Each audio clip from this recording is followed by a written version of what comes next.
आप देख रहे हैं लाइव 7। नमस्कार, लाइव 7 विशेष में आपका स्वागत है। मैं हूं ज्ञान रंजन। दोस्तों, एक और मां भगवती की पूजा पूरे राज्य में या यूं कहें पूरे देश में जोर शोर से शुरू है। रांची में भी अगर आप देखें तो एक से एक भव्य पंडाल बनाए गए हैं।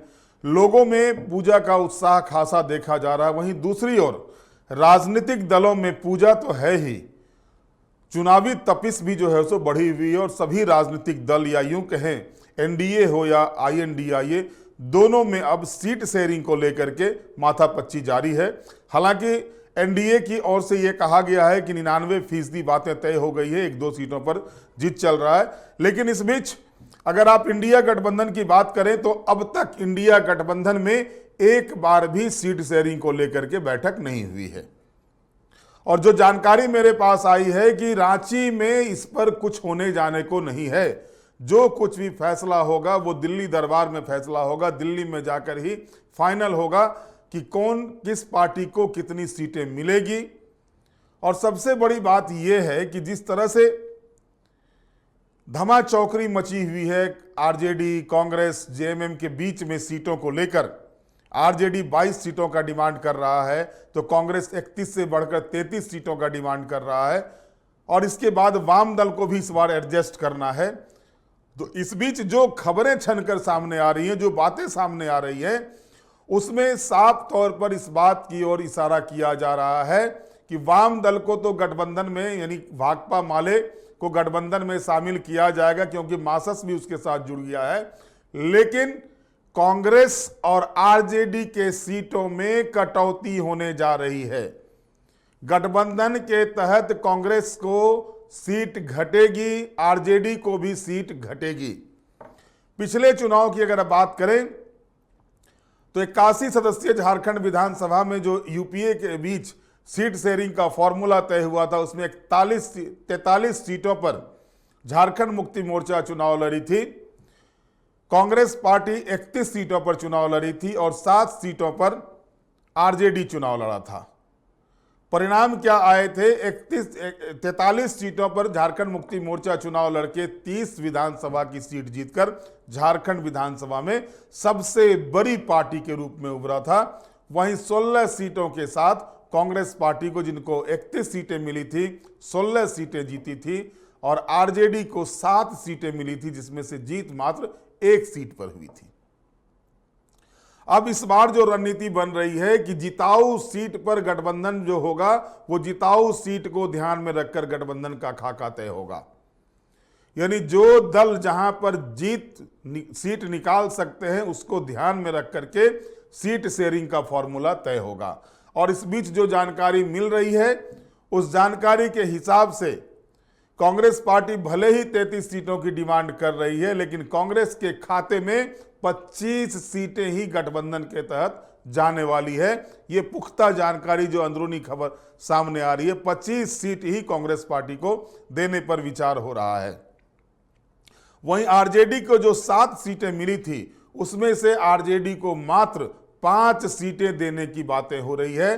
4 सीटें वाम दल को देने की बात हो रही है। और इसके अलावा जो सीटें बढ़ रही हैं, जो सीटें बच रही हैं, वो झारखंड मुक्ति मोर्चा यानी 43 से झारखंड मुक्ति मोर्चा अपनी सीट को 48 के करीब में करने के फिराक में 47-48 सीट लेना चाहता है। और झारखंड मुक्ति मोर्चा का इसके पीछे तर्क है।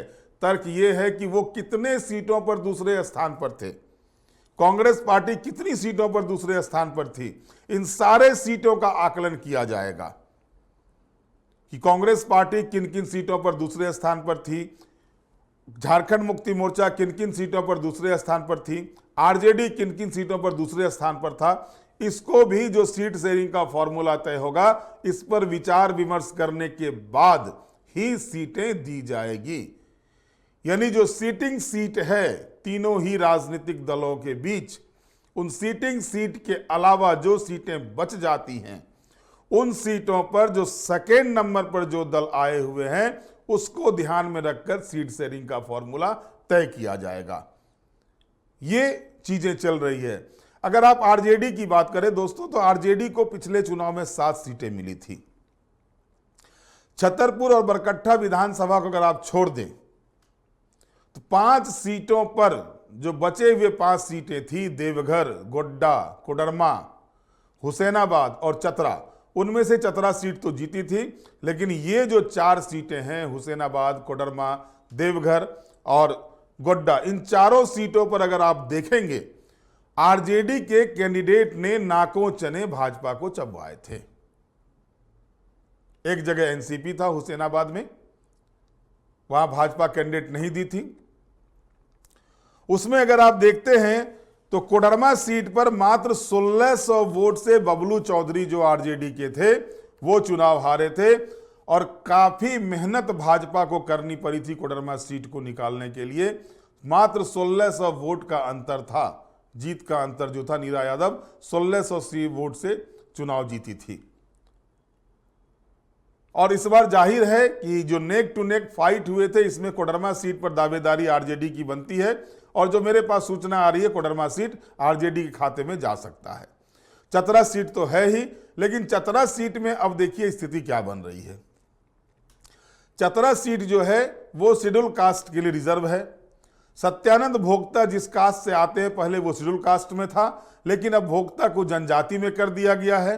लेकिन चूंकि आरजेडी का वो सिटिंग सीट है, तो जाहिर तौर पर वो सीट आरजेडी के खाते में रहेगा ही। अब डिपेंड करता है कि भोक्ता जी किसको आगे करते हैं, और जो जानकारी आ रही है भोक्ता जी अपनी बहू को वहां से चुनाव लड़ाना चाह रहे हैं। बात करते हैं देवघर की। देवघर में अगर आप देखेंगे तो भाजपा को 41% वोट आया था, नारायण दास को 41% वोट आया था, वहीं आरजेडी के सुरेश पासवान को 39.9% वोट, यानी 1.1% वोट जो था मात्र कम था भाजपा कैंडिडेट से सुरेश पासवान को। उसी तरह से अगर आप गोड्डा की बात करते हैं, जो 2 बार के विधायक रहे हैं गोड्डा के संजय प्रसाद यादव, और लगातार 2 बार से अमित मंडल वहां से चुनाव जीत रहे हैं, तो अमित मंडल को 45.7% वोट आए थे, और संजय यादव की बात करें तो 43.4% वोट आए थे, यानी 2.3% वोट का मात्र डिफरेंस था।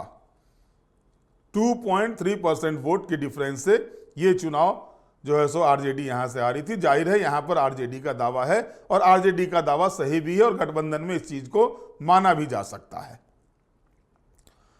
तो जो जानकारी आ रही है कि आरजेडी को जो है 5 सीट से ही संतोष करना पड़ेगा, 5 सीट ही गठबंधन में मिलने जा रहा है इस बार। भले ही आरजेडी के लोग लगातार हंगामा कर रहे हो, पलामू प्रमंडल में तो आरजेडी वालों ने आंदोलन सा छेड़ रखा है, सारे कुछ कर रहे हैं। 22 सीटों का डिमांड हो रहा है, 1 सीट पर है और 22 सीटों का डिमांड किया जा रहा है। 2014 के चुनाव में 0 बटा सन्नाटा पर थे, 1 भी सीट आरजेडी को नहीं मिला था। 2019 के चुनाव में सत्यानंद भोक्ता दूसरे दल से जाके आरजेडी के टिकट पर चुनाव लड़े थे, तो वो सत्यानंद भोक्ता का वहां पर अपनी जमीन मजबूत थी, तो उसके हिसाब से वो सीट वहां पर निकला था। तो अब 5 सीटें जो मेरे पास सूचना आ रही है, 5 सीटें दी जा रही है, जिसमें गोड्डा, देवघर, हुसैनाबाद, कोडरमा और चतरा सीट है। बरकट्टा सीट की बात करें तो बरकट्टा में 2019 के चुनाव में अगर आप देखेंगे तो मोहम्मद खालिद खलीस को टिकट दिया था आरजेडी ने, और उनको अपनी जमानत भी नहीं बचा पाए थे। मात्र 2000 कुछ वोट उनको आए हुए थे। ये स्थिति बरकट्टा विधानसभा की थी। छतरपुर विधानसभा में भी जिसको कैंडिडेट को टिकट दिया गया था, वो कैंडिडेट अपनी जमानत तक नहीं बचा पाए थे। तो इस बार जो है तो छतरपुर और बरकट्टा की सीट आरजेडी से वापस ली जाएगी। ये आरजेडी गठबंधन के तहत आरजेडी में ये सीट नहीं जा रही है। जाहिर है कि 5 सीटें आरजेडी को जो है सो मिलने जा रहा है गठबंधन में। अब रही बात कि लेफ्ट को क्या है, अगर आप देखेंगे तो बगोदर में विनोद सिंह विधायक हैं, राजधनवार में माले के राजकुमार यादव, उसके बाद निरसा में मासस के जो अभी शामिल एक साथ हो गए हैं अरूप चटर्जी, और उसके बाद सिंदरी में। तो सिंदरी और निरसा में मासस दूसरे स्थान पर था। दोनों ही जगह पर बीजेपी कैंडिडेट जीते थे चुनाव 2019 के चुनाव में, लेकिन दोनों ही सीट पर मासस दूसरे स्थान पर था और मासस जो है सो अब एक साथ हो गया है भाकपा माले के साथ में। तो जाहिर तौर पर इन दोनों सीट पर दावेदारी लेफ्ट की होगी। उसके बाद बगोदर में लेफ्ट के विधायक है ही, और राजधनवार में लेफ्ट के राजकुमार यादव विधायक रहे हैं पहले भी, और मजबूत स्थिति भी उनकी है। उनकी स्वजातीय वोटों की संख्या भी वहां अच्छी खासी है, मुस्लिम वोटों की संख्या भी अच्छी खासी है, ट्राइबल वोट्स भी हैं, शेड्यूल कास्ट के ही वोट हैं।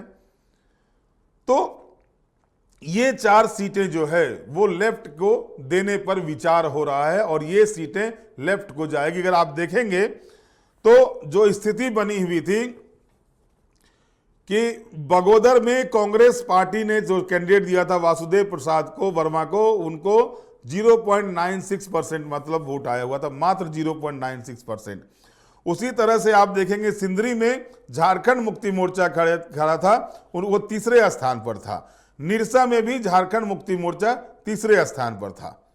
तो जाहिर तौर पर यहां दूसरे स्थान पर चूंकि गठबंधन में वाम दल शामिल हो रहा है, तो INDIA गठबंधन के तहत 4 सीटें जो है वो वाम दल को जाती हुई दिख रही है।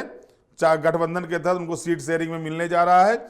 RJD को 5 सीटों पर संतोष करना पड़ेगा। RJD को मात्र 5 सीटें देने पर विचार हो रहा है, और ये स्थिति नहीं है इस तरह की कि RJD जो है सो अकेले चुनाव लड़के कुछ कर सकता है। अगर आप जो वोट परसेंटेज देख रहे हैं, अगर ये वोट परसेंटेज अंतर जो है, जीत और हार का अंतर कम हुआ है, तो उसके पीछे वजह थी कि UPA एकजुट होकर के 2019 के चुनाव में लड़ा था।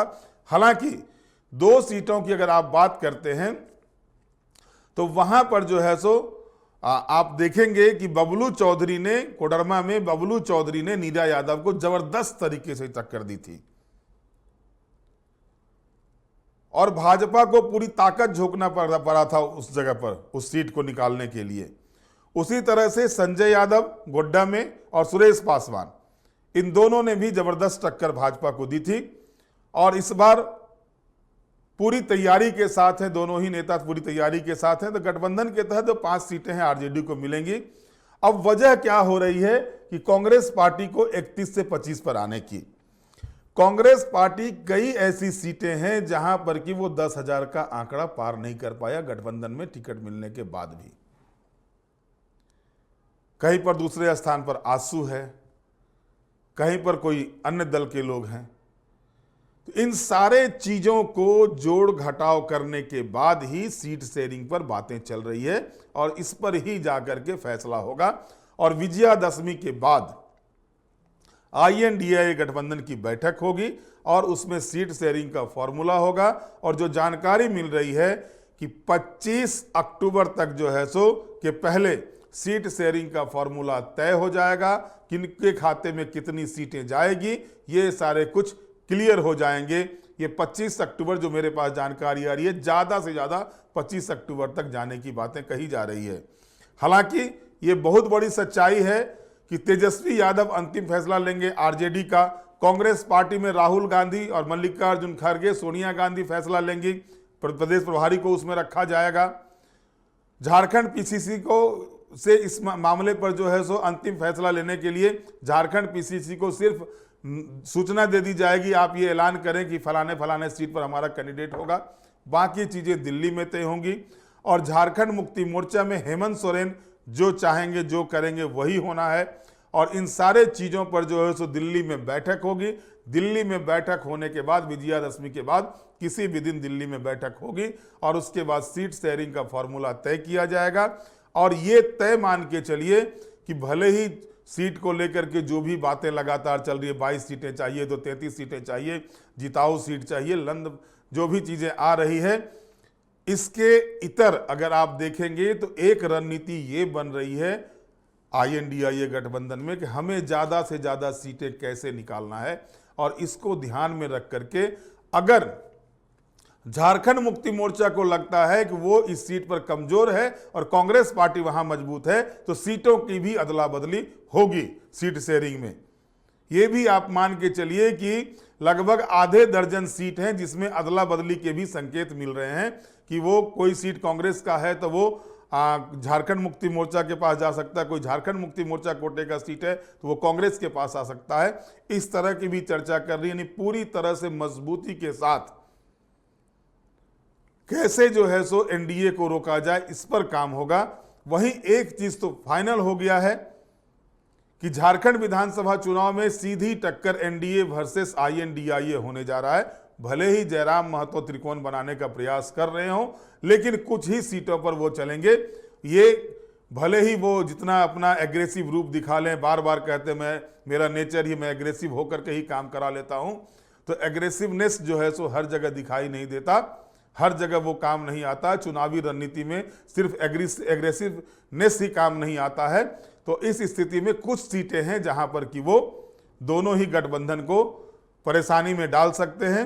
लेकिन पूरे तरह से अगर देखा जाए तो जो सीन बन रहे हैं वो सीन साफ तौर पर दिखा रहे हैं कि इंडिया वर्सेस एनडीए झारखंड विधानसभा चुनाव में होने हैं। अब देखना है कि अब गठबंधन में आईएनडीआईए गठबंधन में क्या कुछ सीट शेयरिंग का फॉर्मूला बनता है। अभी तक जो मेरे पास सूचना है 25, 5, 45, 4, 47, 4, माफ कीजिए, 25, 5, 47, 4 ये चल रहा। 25 कांग्रेस, 5 आरजेडी, 4 वाम दल और 47 सीटों पर झारखंड मुक्ति मोर्चा, ये अंकगणित पर काम चल रहा है। इस पर क्या कुछ फैसला होता है दिल्ली दरबार में, ये देखना दिलचस्प होगा। बहरहाल आप आज के विशेष में इतना ही। आप हमारे साथ जुड़े रहें, हमें लाइक करें, सब्सक्राइब करें। बहुत बहुत धन्यवाद। नमस्कार।